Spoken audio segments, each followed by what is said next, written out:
अच्छा, आप जो एक्सेप्शंस बनाई है ना, उसमें हमें एक निमोनिक मैंने बनाया है, C C mister. If you देखो देखो मिस्टर, मतलब सी सी मिस्टर। अगर आपने बॉर्डर ऑफ पाकिस्तान या लाइन ऑफ कंट्रोल क्रॉस की तो जंग होगी, वॉर होगी, ठीक है। अब इसमें जो सी सी है वो आपने जो याद रखना है, वो ए बी सी वाला C, C mister, B P, ठीक है, border of Pakistan, line of control L O C, और वॉर में डब्ल्यू नहीं है और ए भी नहीं है, वी ओ आर वॉर है, ठीक है। सी सी मिस्टर, बीपी या bank of border of Pakistan, line of control and war. C C mister, अगर तुमने लाइन ऑफ कंट्रोल पार की या बॉर्डर ऑफ पाकिस्तान पार किया तो वॉर हो जाएगी, ठीक है। वो मैं बताता हूँ। अब सबसे पहले जो था ना सी सी, पहला जो सी है वो है कनकरेंट कॉज। कनकरेंट कॉज में ये था कि हुआ ये था एक केस में कि दो शिकारी शिकार करने जाते हैं जंगल में, तो वो दोनों के पास सेम राइफ़ल होती है जिसका सेम कैलिबर होता है। वो जब शॉट करते हैं तो बजाय इसके कि शिकार को लगे किसी इंसान को लग जाती है, केस हो जाता है। अब पता नहीं चलता कि भाई किसकी गन से कौन सी गोली थी जिससे वो बंदा मरा है, ठीक है। दोनों के ऊपर केस हो जाता है, तो डॉक्टर क्या, कोर्ट जो है वो दोनों के ऊपर लाइबिलिटी को फिक्स कर देते हैं, जॉइंट लाइबिलिटी लग जाती है, ठीक है। अब जिसके ऊपर जॉइंट लाइबिलिटी लगती है, जिसको सज़ाए मौत मिलती है, तो उसको आपको पता है ना क्या करते हैं, ये इलेक्ट्रिक्यूट करते हैं, ठीक है। करंट देते हैं, क्या देते हैं, करंट, करंट, इसका नाम ही यही है। जो कॉज है, जो एक्सेप्शन है, उसका नाम ही यही है, करंट कॉज, ठीक है। करंट कॉज, कौन कौन था, दोनों थे। करंट, दोनों को करंट दिया, करंट करके दे के दोनों को क्या किया, पका दिया, ठीक है, दोनों का चरगा बना दिया, ठीक है। तो करंट, और जो केस है उसका नाम है कुक, दोनों को पका दिया, इलेक्ट्रिक्यूट करके दोनों को पका दिया। करंट कॉज में जो केस लॉ है वो है कुक केस, ठीक है। सेकंड पे आ जाते हैं। दूसरा जो है, पहला कंकरेंट कॉज, दूसरा है हमारे पास consecutive cause. Consecutive as name indicates कि कोई चीज़ कंसेक्यूटिवली हो रही है, मतलब एक बंदे को थोड़ा हार्म हुआ फिर और हार्म हुआ, ठीक है। तो इसमें ये कोर्ट्स ने कहा कि भाई जिस हार्म ने ज़्यादा नुकसान पहुंचाया उसके ऊपर ज़्यादा लाइबिलिटी फिक्स होगी, जिस हार्म ने कम नुकसान पहुंचाया उससे फिर कम, जिस एक्ट ने कम नुकसान पहुंचाया उसके ऊपर कम लाइबिलिटी फिक्स होगी, ठीक है। इसमें दो केसेस की एग्जांपल है, जॉबलिंग की, और फिर आगे चल के जो ग्रे का केस था उसमें हुआ।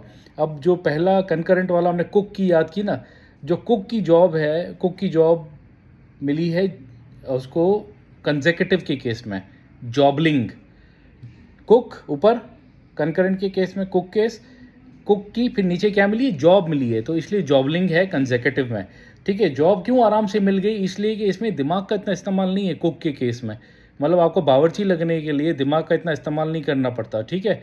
तो पहले में कंकरेंट में कुक का केस, कंसेक्यूटिव में जॉबलिंग। जॉबलिंग क्यों मिल गई, इसलिए कि ग्रे मैटर का इस्तेमाल नहीं है ना, तो ग्रे केस, जॉबलिंग ग्रे केस इन कंसेक्यूटिव, ठीक है। दो हो गए, कंकरेंट कॉज, कंसेक्यूटिव कॉज। फिर आ जाता है material increase in risk, M R, जो मैंने बताया था, C C mister, M R, material risk, material increase in risk. आप मिस्टर भी याद कर सकते हैं, एम आई आर, मीर भी याद कर सकते हैं। तो मटीरियल रिस्क इंक्रीज अगर हो जाता है तो उसके ऊपर भी लाइबिलिटी फीस है। अब मटीरियल इंक्रीज में एम फिर से मटीरियल रिस्क, तो एम से मेडिकल।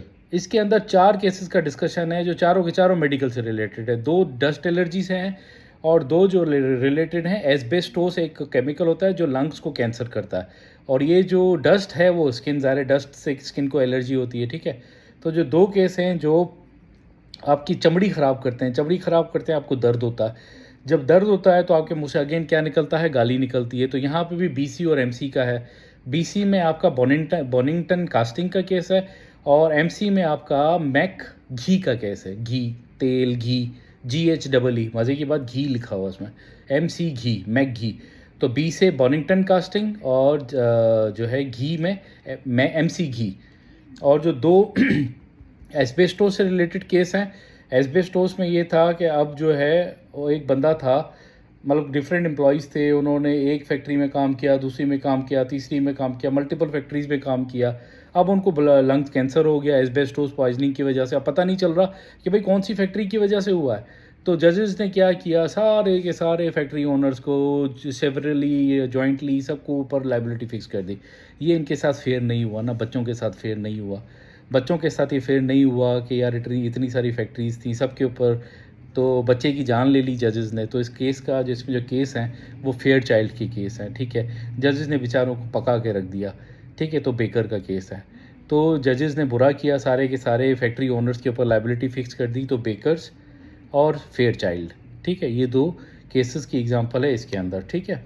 जिसमें मटेरियल इंक्रीज़ में जो एस्बेस्टोस पॉइजनिंग के केसेस में, ठीक है। अब मिस्टर आ गया, मिस्टर के बाद क्या है, बीपी, बैंक ऑफ पाकिस्तान या बॉर्डर ऑफ पाकिस्तान, आप याद रखें, ठीक है। अब बॉर्डर ऑफ पाकिस्तान क्या है, बैलेंस ऑफ प्रोबेबिलिटी है। बैलेंस ऑफ प्रोबेबिलिटी के ऊपर क्या है कि बैलेंस ऑफ प्रोबेबिलिटी का मतलब ये है कि आपकी जो प्रोबेबिलिटी होती है ना, प्रोबेबिलिटी आपको पता है हमेशा परसेंटेज में होती है, ठीक है। परसेंटेज में होती है, तो बैलेंस ऑफ प्रोबेबिलिटी में परसेंटेज के ऊपर होती है। तो इसमें ये है ना, लेस देन 50% और मोर देन 50% की बात आपने याद रखनी है कि अगर पहले डायग्नोज हो जाती है कोई बीमारी, तो आपकी प्रोबेबिलिटी ऑफ सर्वाइवल या आपके प्रोग्नोसिस के चांसेस अगर ज़्यादा हो जाते हैं 50% से ज़्यादा, लेकिन वो उस वक्त डायग्नोज नहीं होती चीज़, बाद में हो जाती है, ठीक है। जिससे आपके चांसेस जो है प्रोबेबिलिटी लेस देन 50% हो जाती है, तो इस पे लाइबिलिटी फिक्स होती है, ठीक है। मैं आगे बताता हूँ आपको, असल में वो वीडियो शॉर्ट होती है ना।